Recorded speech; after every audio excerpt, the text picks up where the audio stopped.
Welcome to Crime Story with Camila, where we dive deep into the most chilling and mysterious true crime cases. If you love real-life crime stories, make sure to like, subscribe, and share so you never miss an update. Your support helps us bring you the most in-depth investigations and untold stories. On the night of July 22nd, 2015, a quiet suburban home in Broken Arrow, Oklahoma, became the scene of a horrific massacre, one that sent shockwaves through the nation. Inside the house, 5 members of the Bever family lay dead, brutally stabbed by 2 unlikely killers, their own sons, Robert Bever, 18, and Michael Bever, 16. The attack was cold, calculated, and premeditated. But what made it even more terrifying was that this was just the beginning of their plan. The brothers didn't just want to kill their family, they had far bigger ambitions. Inspired by infamous mass murderers, they intended to go on a nationwide killing spree, hoping to rack up hundreds of victims. But why? What drove these 2 teenagers, who grew up in what seemed like a normal home, to commit such unspeakable violence? And how did their dark fantasies come to life? Tonight, we dive into the Robert Bever family massacre, the teen killer's plan for more deaths, a chilling case of betrayal, bloodlust, and a horrifying glimpse into the mind of a teenage killer.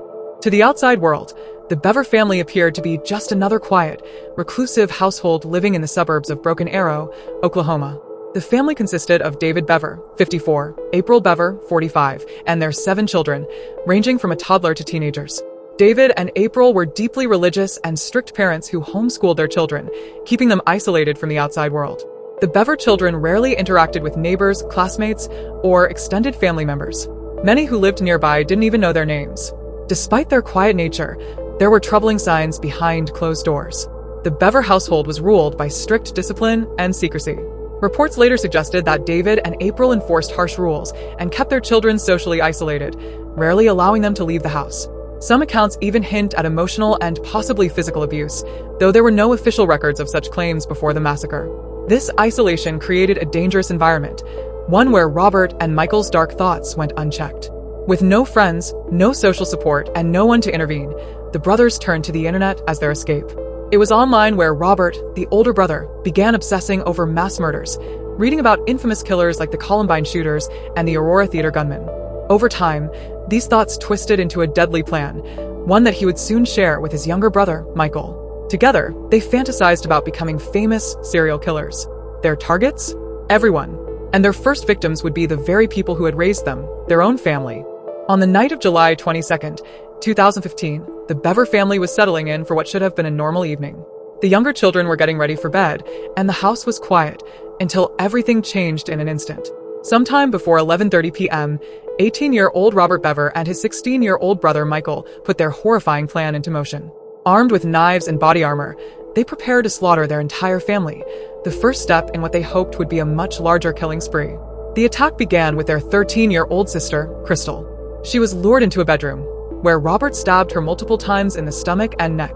She fought back, managing to escape into a hallway, bleeding and screaming for help. Her cries alerted 12-year-old Daniel Bever, who rushed to call 911. As the emergency dispatcher answered, Daniel whispered into the phone, begging for help. But before he could say much, Robert and Michael burst into the room and attacked him, stabbing him 21 times. His screams were captured on the 911 recording before the call abruptly ended. The chaos spread throughout the house. Their parents, David and April, fought desperately to protect their children, but they were outnumbered and unarmed. April Bever, their mother, was stabbed more than 48 times. David Bever, their father, was stabbed 28 times. 7-year-old Christopher Bever was stabbed 21 times. 5-year-old Victoria Bever was stabbed 23 times. Each of them died in pools of their own blood, unable to escape the brutal onslaught. Meanwhile, the youngest sibling, a 2-year-old girl, was spared, left unharmed in a bedroom, either because she was too young to be seen as a threat or because they wanted someone to survive and tell their story. Crystal, despite her severe injuries, managed to stay alive by playing dead. When the attack was over, she lay motionless on the floor, her breathing shallow. By the time police arrived, the Bever home had turned into a bloodbath. Officers found bodies sprawled across multiple rooms, deep pools of blood, and evidence that the attack had been methodically planned. The crime scene was so gruesome that even seasoned law enforcement officers were left in shock. But the nightmare wasn't over yet. The Bever brothers had escaped into the night, and officers had to hunt them down before they could kill again. As the horrific attack unfolded inside the Bever home, Crystal, the 13-year-old survivor, managed to cling to life.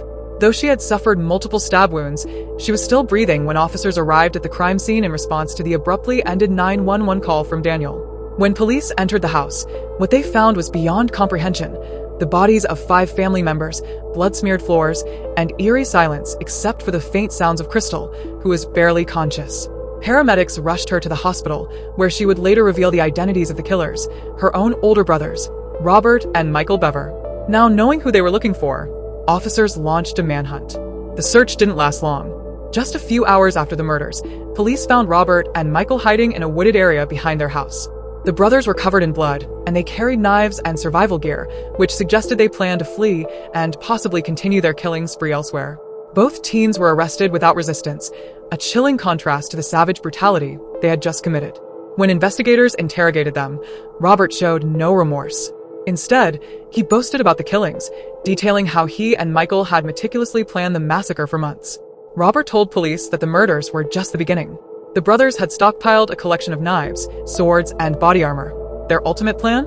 To steal their parents' guns, kill random strangers, and gain infamy as mass murderers. Michael, though less dominant, was still complicit. He idolized his older brother and followed him into the darkness of their shared fantasies. But under questioning, it became clear that Robert was the mastermind. With undeniable evidence against them, including blood-stained clothing, weapons, and Crystal's testimony, the Bever brothers were charged with 5 counts of first-degree murder and 1 count of assault and battery with intent to kill. What had started as a night of unspeakable horror inside a family home was now a case that shocked the nation. But as the legal proceedings began, one chilling question remained: why did they do it? The Bever brothers didn't act on impulse. This massacre was the result of months of meticulous planning. Robert and Michael were obsessed with mass murderers, particularly the Columbine shooters and serial killers. They spent hours on the dark web, researching tactics, weapons, and ways to become infamous. Robert, as the older brother, was the dominant force behind the plan. He fantasized about committing one of the deadliest mass murders in history, even referring to it as his legacy. He influenced Michael, feeding him violent ideas and convincing him that their family had to die first before they could carry out their grander scheme. The plan wasn't just about killing their parents and siblings, it was about launching a nationwide killing spree. The brothers wanted to murder at least 100 people, believing they would be remembered alongside the likes of the Columbine shooters and other infamous criminals. Their preparation included: they collected a variety of knives, swords, and survival gear, waiting for the right moment to execute their plan. They planned to steal their parents' guns after killing them to continue their spree. They mapped out who would die first, how they would do it, and how to eliminate evidence. They even discussed disposing of the bodies before leaving town. After the murders, the brothers planned to flee their home and commit random mass killings in public places. They believed they could evade capture and spread terror. Internet infatuation. They spent hours watching crime documentaries, reading manifestos of mass shooters, and idolizing killers. The internet became their guide to murder, shaping their twisted ambitions. Robert even bragged about their plan in online chat rooms, but because they lived such isolated lives, no one took action before it was too late. In the days leading up to the massacre, Robert and Michael became increasingly detached. They withdrew further from reality, focusing solely on carrying out their deadly mission. Then, on July 22, 2015, they decided it was time. The Bever family had no idea that the 2 boys they had raised were about to turn their home into a blood-soaked crime scene. After their arrest, Robert and Michael Bever faced the full weight of the law. The sheer brutality of their crimes, along with their cold and calculated intentions, made this one of the most shocking cases in Oklahoma history. Both brothers were charged with 5 counts of first-degree murder for the deaths of their parents and 3 younger siblings, 1 count of assault and battery with intent to kill for the attempted murder of their surviving sister, Crystal. Given the severity of their crimes, prosecutors quickly decided to try both Robert and Michael as adults, despite Michael being only 16 years old at the time of the murders. From the moment of his arrest, Robert Bever showed no remorse for his actions. During police interrogations, he boasted about the killings, describing them in horrifying detail. He admitted that he and his brother, Michael, had planned the massacre for months and intended to go on a killing spree that would make them famous. Given the brutality and premeditation of the crime, prosecutors pursued the death penalty for Robert. However, in September 2016, Robert pleaded guilty to all 5 counts of first-degree murder and 1 count of assault and battery with intent to kill for the attack on Crystal Bever. By pleading guilty, he avoided the possibility of a death sentence. In August 2016, Robert was sentenced to 5 consecutive life sentences without the possibility of parole, ensuring he would never be released from prison. During sentencing, Robert showed no emotion. He never offered an apology, nor did he express any regret for his actions. Since his incarceration, Robert has remained at Joseph Harp Correctional Center in Lexington, Oklahoma. He has reportedly been attacked multiple times by fellow inmates, likely due to the horrific nature of his crimes. In 2019, Robert attempted suicide while in prison, but survived. Authorities confirmed that he had slashed his own throat, but guards intervened in time to save his life. Despite his imprisonment, Robert's name remains infamous in the annals of family annihilation cases. His chilling lack of remorse and desire for mass murder make him one of the most disturbing teen killers in American history. Unlike his older brother Robert, who quickly pleaded guilty, Michael Bever chose to go to trial. His defense team argued that Michael, only 16 at the time of the murders, had been manipulated and controlled by Robert. They painted him as a young, impressionable boy who was pressured into participating in the killings by his older brother. However, the prosecution presented damning evidence that Michael was an active participant in the massacre. Testimonies and forensic evidence revealed that Michael had helped Robert chase down and attack their siblings, assisted in planning the killings for months, expressed excitement about their future killing spree, proving he wasn't just a passive follower. In April 2018, after a highly publicized trial, the jury found Michael Bever guilty on all counts, 5 counts of first-degree murder and 1 count of assault and battery with intent to kill. The prosecution sought multiple life sentences without parole, arguing that Michael was just as dangerous as his brother. The defense, however, pushed for a lighter sentence due to his age at the time of the crime. In August 2018, Michael was sentenced to 5 consecutive life sentences, with the possibility of parole after 85 years. This means that Michael would be well over 100 years old before becoming eligible for release, effectively ensuring he will spend the rest of his life behind bars. During sentencing, Michael remained silent, showing little emotion. Unlike Robert, he did not openly brag about the murders, but he also never expressed guilt or remorse for his role in the crime. In 2021, Michael appealed his sentence, arguing that he should not have been tried as an adult due to his age at the time of the killings. However, the Oklahoma Court of Criminal Appeals upheld his convictions and sentence, ruling that he was fully aware of his actions and deserved to be punished accordingly.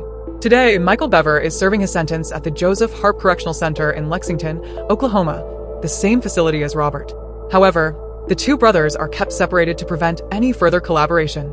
With Michael's appeal denied, his fate is sealed.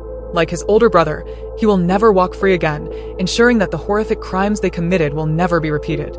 The Bever family massacre left a lasting impact, not just on the surviving family members, but also on the Broken Arrow community and beyond. The sheer brutality of the crime, the young ages of the perpetrators, and their chilling plans for further violence shocked the nation. The most immediate aftermath centered around the 2 survivors of the massacre. Crystal Bever, then 13 years old, she suffered multiple stab wounds, but managed to survive. She later testified against her brothers in court, providing key details about the attack.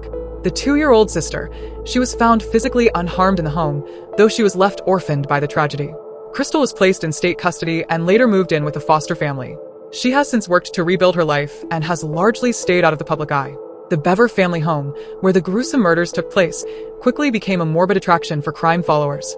People visited the site, some even attempting to break in, driven by curiosity about the crime scene. Wanting to erase the tragic memory from the neighborhood, the city of Broken Arrow demolished the home in 2017. In its place, a memorial park was built, named Reflection Park, dedicated to the victims. The park serves as a place of remembrance and healing for the community. The massacre left deep scars on the Broken Arrow community, a quiet suburban town that had never experienced a crime of this magnitude. Neighbors and classmates of the Bever brothers struggled to comprehend how 2 teenagers from their community could commit such an unspeakable act. As a result, discussions around mental health, family violence, and juvenile crime became more urgent. Many questioned whether warning signs had been missed, especially regarding the Bever brothers' isolation and obsession with violence. The Bever family murders remain one of the most horrifying family massacres in modern U.S. history. The case continues to be studied by criminologists and psychologists trying to understand what led 2 young brothers to kill their entire family. While Robert and Michael Bever will spend the rest of their lives in prison, the true cost of their crimes will forever be felt by those who survived and the community they shattered. Thanks for watching. For more interesting videos, please subscribe.